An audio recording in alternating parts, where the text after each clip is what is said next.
WBAY TV, your first alert station. Action 2 News at 10 starts now. Good evening. Thanks for joining us. In a briefing tonight, we heard from the Two Rivers Police Department about the ongoing search efforts for 3-year-old Elijah Vu. He remains missing. He was last seen by a caregiver on Michigan Road about 8 o'clock yesterday morning. An Amber Alert was then issued Tuesday afternoon.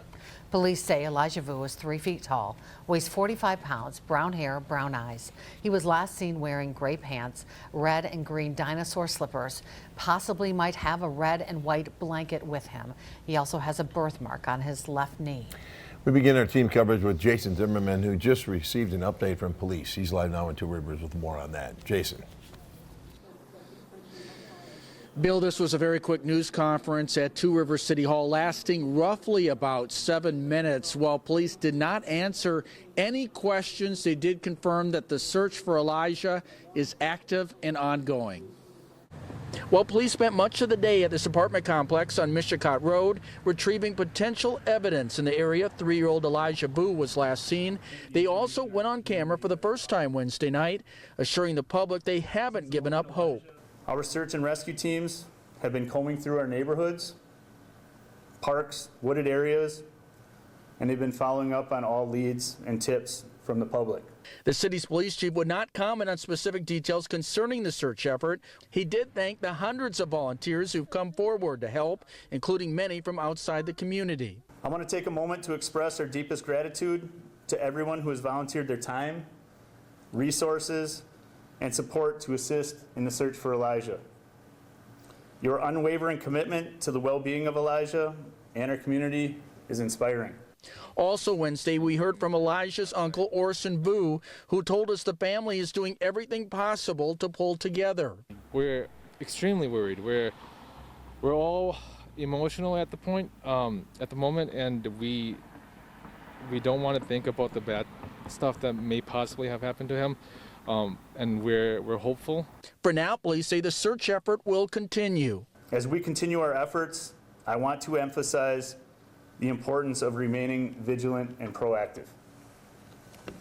Additionally, I want to remind everyone to please refrain from spreading rumors and false information. This can hinder our search efforts for Elijah. And people are starting to hand out flyers as well. This is one that I received from a volunteer tonight with Elijah's picture on it, his information, and numbers to contact police if you do have any information you would like to pass along. Reporting live in Two Rivers, Jason Zimmerman, Action 2 News. Jason, thank you. Two Rivers community members gathered tonight for a candlelight vigil, praying that the 3-year-old Elijah Vu was found and returned home safely. Emily Riley joins us now from Two Rivers with how the community came together tonight. Emily. Cammie and Bill, so many emotions shared here tonight of both worry and hope at the vigil here just a few hours ago. Community members and loved ones of Elijah gathered here after another day of searching for the little boy. The parking lot of St. Peter the Fisherman Catholic Church lit up with candles as dozens of people from all over the community united to show their support. Each candle a shared prayer for Elijah's safe return. Some of the hundreds of volunteers who are helping search for Elijah attended, including Tori Weaver, who organized the vigil earlier today. And I hope that he can feel this, the energy of this community, because we're all praying for him. We want Elijah to come home. We're praying and hoping that he's somewhere that's safe. Community members say they're determined to stand together during this difficult time and remain hopeful. We'll bring you any new updates as we receive them. Reporting live in Two Rivers, Emily Riley, Action 2 News. Emily, thanks. Elijah's extended family also waiting for answers. His uncle telling Action 2 News the family trying to support each other and stay positive as they await any new information from investigators or community members. Elijah's aunt echoing the uncle's words, saying they want to remain hopeful. We haven't found out anything new. It's the same thing as last night. I think from what the detective told us this morning, they're basically doing the searches all over again. And at this point, like, more family members are here, and we're kind of just trying to support each other, asking the community to see if they have any information. words can't explain what we're going through. I know our hearts are very heavy right now at this time. You know, we're all trying to be very hopeful. Members of the Two Rivers community also searching today, going door to door in the backyard, shouting Elijah's name. Many of the search party volunteers remain positive and optimistic that they will find Elijah safe and sound. We like to think that our neighborhood is a safe area for us to live in and raise our children. So to have something like this hit so close, it just makes us want to hug our kids a little bit more and pray that we can bring Elijah home. We want to again show you the picture of the missing 3-year-old Elijah Vu. Elijah was last seen on Mishicot Road in Two Rivers yesterday at 8 a.m.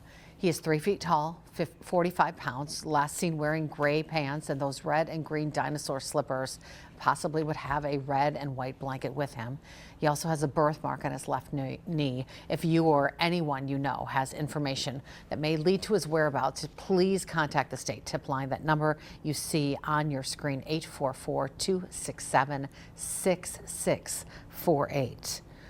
Also this afternoon, Action 2 News spoke to an Amber Alert expert to learn more about the process. Janelle Rasmussen is the administrator of the Amber Alert training for the National Criminal Justice Training Center at Fox Valley Technical College. She says in the state of Wisconsin, the Division of Criminal Investigation initiates an Amber Alert after local law enforcement gives them information that meets the criteria.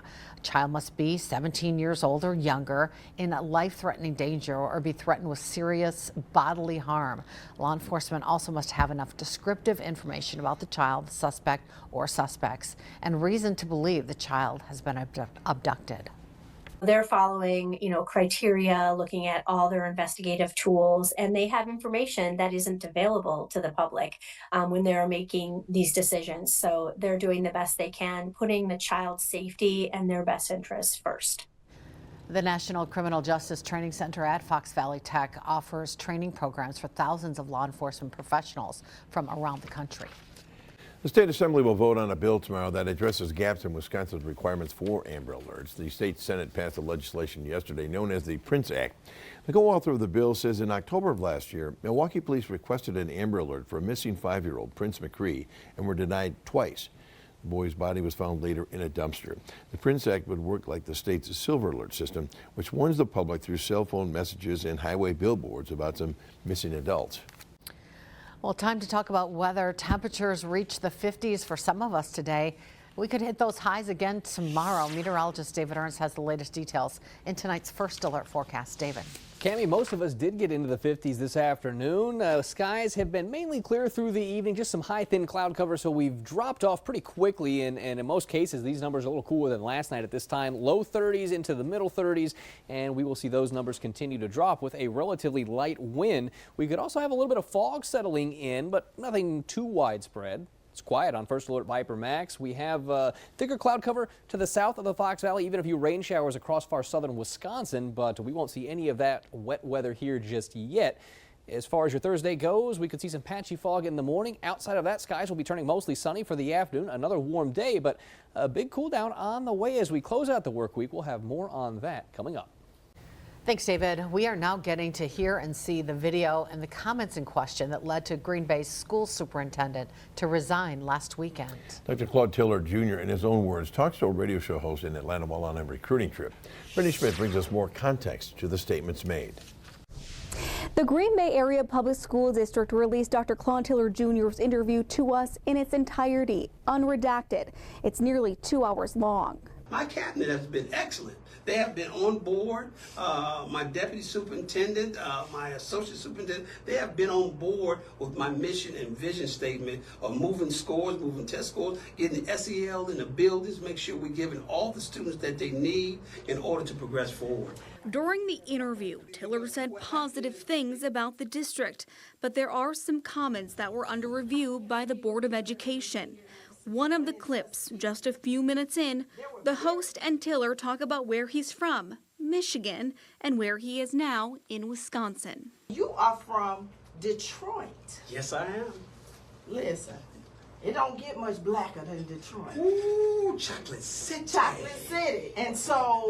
And Green Bay is about as lily white as I've ever seen it. A lily on top of the lily. In another clip, a little more than an hour in, Dr. Tiller is talking more candidly with the host. We do, during this break, see Tiller wave at the camera before we hear this conversation about diversity in Green Bay. What happens is they do come, but then they leave because there's no sense of community. Absolutely. There for them. And shame on us for not embracing them and formulating a community. Yeah. This young brother in back of me, Brother Nico, he's one of the few that when I first came on board, we hugged and we dapped each other. Now his principal at the high school is coming after him. Because they say, oh, you that close to Dr. Tiller, da. He comes in here and speaks to you, don't speak to us. So they coming after him. So I got to move this brother somewhere else. Just to protect this young brother, this young Samoan brother. And because this wicked witch, she's leaving at the end of this year. She's moving on, but she's doing everything in her possible to get him. Yeah. And that's the kind of stuff that really happens. Yep. And people don't want to have those conversations. Absolutely. Yeah. Absolutely. The first thing they say, oh, me? Right. Well, of course it's you. We're talking about you. Yes, we're talking about you. Absolutely. Dr. Tiller provided a document with the recording release saying his comments were made candidly and outside the formal structure of the radio interview. It also says the topics of conversation sometimes require saying uncomfortable things. You can watch the interview and view his statement in its entirety on our website at WBAY.com. In the newsroom, Brittany Schmidt, Action 2 News. First alert update about the child pornography case against the former Human Resources Director for Outagamie County. Action 2 News confirming 8 felony charges in Sauk County were dismissed today against 34-year-old Adam Westbrook. He's been transferred to federal custody and awaits formal charges in the Western District of Wisconsin. Documents indicate there's a case number and a federal indictment, although details about the case have not yet been posted. As we reported, Westbrook was arrested last week in Sauk County on multiple counts of child pornography and child exploitation. The Outagamie County executive says Westbrook resigned from his position this past Saturday. Jury selection beginning today in Santa Fe County, New Mexico for a weapons handler who's on trial for 2 counts of involuntary manslaughter on a movie set. Armorer Hannah Gutierrez worked for the movie Rust. In October of 2021, actor Alec Baldwin practiced a cross draw with a gun and it fired a live bullet that struck cinematographer Helena Hutchins. Prosecutors say Gutierrez's gross negligence led to live ammunition being on that set. Gutierrez also facing an additional charge of tampering with evidence. State prosecutors claiming she handed off a small bag of cocaine following her interview with police the day of the shooting. Meanwhile, Baldwin also charged in the case. He's pleaded not guilty to involuntary manslaughter. A private U.S. lunar lander reached the moon and eased into a low orbit around the moon today. Tomorrow it will attempt to land on that surface. The company Intuitive Machines called the lander Odysseus. If the landing is successful, it would become the first private company to land on the moon and put the U.S. back in the moon business for the first time since NASA astronauts closed out the Apollo program in 1972. NASA is paying $118 million to get its experiments on this mission. On Thursday, controllers will lower the orbit from just under 60 miles down to 6 miles before aiming for a touchdown near the moon's south pole. Unbelievable. I can't wait to see the footage. I hope. Absolutely. Yeah, fingers crossed. Right. Weather tonight, mild temps for February. Many of us hitting about 50 today. We're keeping you updated, though, about a storm that could impact the region next week. But let's get all the details now from meteorologist David Ernst. David. Cami, Bill, the weather pattern is somewhat active, although a little quiet at the same time. We'll see if we can make a little more sense here in just a bit. We have some ups and downs temperature-wise, and there will be a bigger system coming in towards the middle of next week. But that's really our next best chance for anything measurable in terms of precipitation. But like I said, lots of ups and downs before that happens. Temperatures will be right around 30 degrees as we start tomorrow morning. That is typical of an afternoon high for mid to late February. Instead, tomorrow our highs will push into the middle 50s. We start the morning out with some patchy fog and some lingering cloud cover from the night, but we should get into a mostly sunny sky for the afternoon. Quiet right now on First Alert Viper Max. That clean sweep will stick around at least locally for quite some time. We do have some rain showers passing to our south, some thicker cloud cover across southern Wisconsin, more in the way of clear sky as you get to the north, and we'll see that mix of clouds and stars persist through the night.